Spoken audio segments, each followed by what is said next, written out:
The idea of the record, Truthless Heroes, is kind of a 13-song story, you know, or a 13-chapter story about a character who starts out as a child and is kind of ignored by his peers and by his family a little bit, or he feels that way.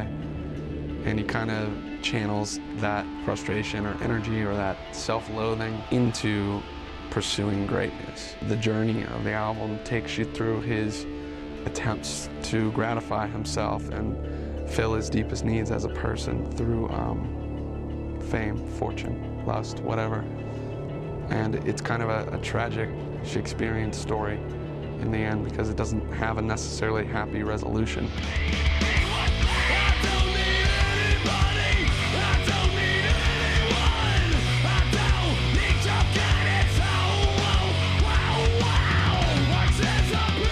When I listen to bands, I'm not a very lyrically minded person, but you can always tell, I guess, when somebody just doesn't put a lot of thought into lyrics. And I love the way Andrew just slaves over the thought that he puts into his lyrics. I don't have anything to say. I don't have anything to say. Andrew takes what he does really seriously. Vocally and lyrically, you know, he takes it really seriously, and for this new record, he took a lot of effort to take that to the next level as far as adding melody to his singing.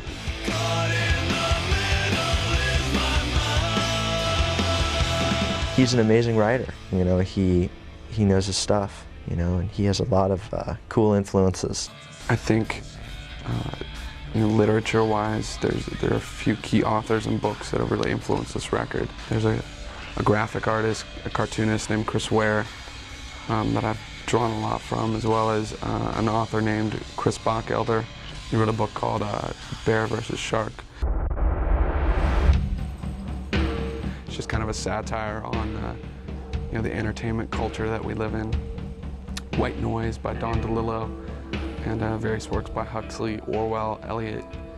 Andrew creates a scenario where people can really dig deep into the lyrics and take out what they want out of the lyrics. I try to, at least with literature, draw social commentary that can be applied to the music that we write.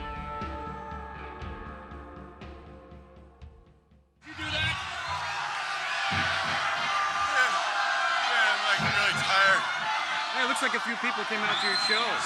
Not bad. Steve is kind of the mysterious guy in the band. He's the one that he's very stable, very even, doesn't say a lot, but when he says something, it usually is respected by everyone else.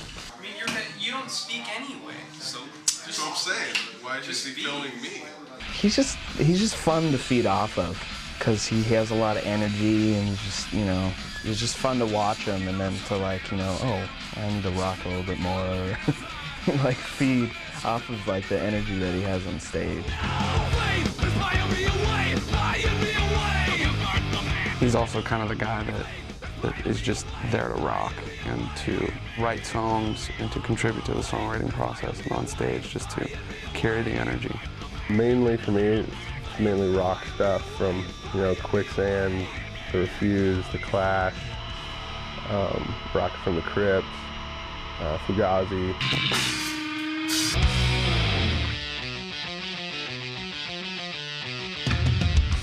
Do you want to talk about Randy on stage?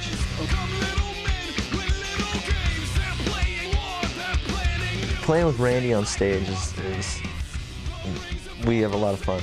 It's always fun, you know, he's always jumping around. I love watching him play. He always, you know, goes crazy. Randy's a very lighthearted guy. He definitely keeps what we do fun, and he has an ability to make us laugh, make anybody smile or laugh, at the most serious times.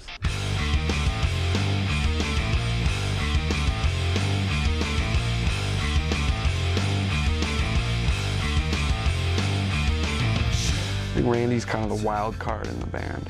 We always call him kind of the mad scientist. because musically and you know, ideas and stuff like that, he'll just come up with them. You know, the times where you expect it least, or at the worst times a lot of times.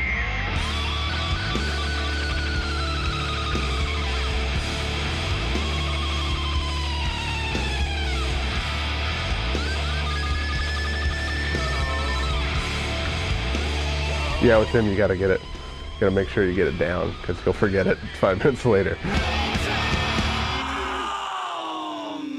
I guess it's a given that I just love listening to music. And I love listening to bands that have had a huge impact on just music itself, like bands like Led Zeppelin or the Beatles. I love to just listen to their albums like over and over and just pick apart stuff here and there that's just like amazing. And it's a huge, huge influence, I guess, on me musically.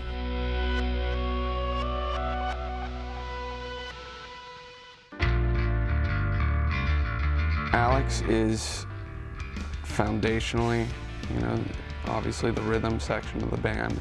He's kind of the one who takes initiative and gets things done. This is another thing I don't like about bands is their drummers sometimes, not all drummers, they don't hit hard.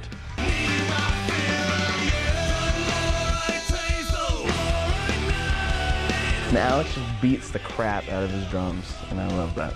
Like, it's awesome. I'm so into that. He's definitely what you would call a good friend, just as a person and how he deals with people. He's a very loving guy, you know, and he's a friend that you know you can always count on him. And Alex is a drummer, he just gets it, you know, and it's not difficult to explain what you're going for in a song or what the song needs, because he just gets it, and you know that he's going to do what's best for the song. I probably own about 500 to 600 vinyl records, from jazz to like rock, you know, all kinds of stuff. Country, Johnny Cash kind of country, Marty Robbins, you know, like the old gunslinger music. How long have you been a producer for? Ready to be hanging out on Friday and go. 15 years. How long have you really been a producer for? 15 years, I guess. But you said you didn't know how to do this. I still don't know how to do it. That doesn't mean I'm not a producer. There's a lot of producers that don't know how to do it, trust me. Matt Hyde came in to our situation with this record, helped us focus songs that were good into songs that are great. He's not like a one-track producer guy that does what he wants and, no, we're gonna do this is the right way. We told him what we wanted before, and he's like, oh yeah, you know, I get it. I totally get your music. I get what you guys want. So now I'm fading away. Like that. Build, drop. So is this record gonna suck pretty bad? It's gonna be awful. Just atrocious. Brutal? Brutal.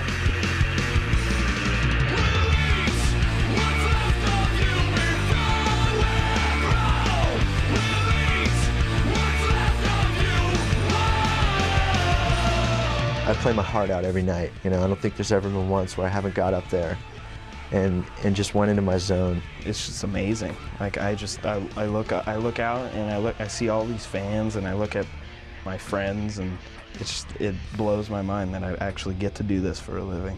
I'm just looking forward to see what happens, you know, just see what happens with this record, because I think it has all the potential in the world, and I think it's kind of out of our hands, you know. We will do the best we can, and it's kind of up to, you know, the powers that be. We're not necessarily a positive band per se. You know, I don't want to be known or remembered as a positive band, but as a band that was sort of honest and had a quiet sense of hope within the cold reality of the world around us, because the world is a tough place.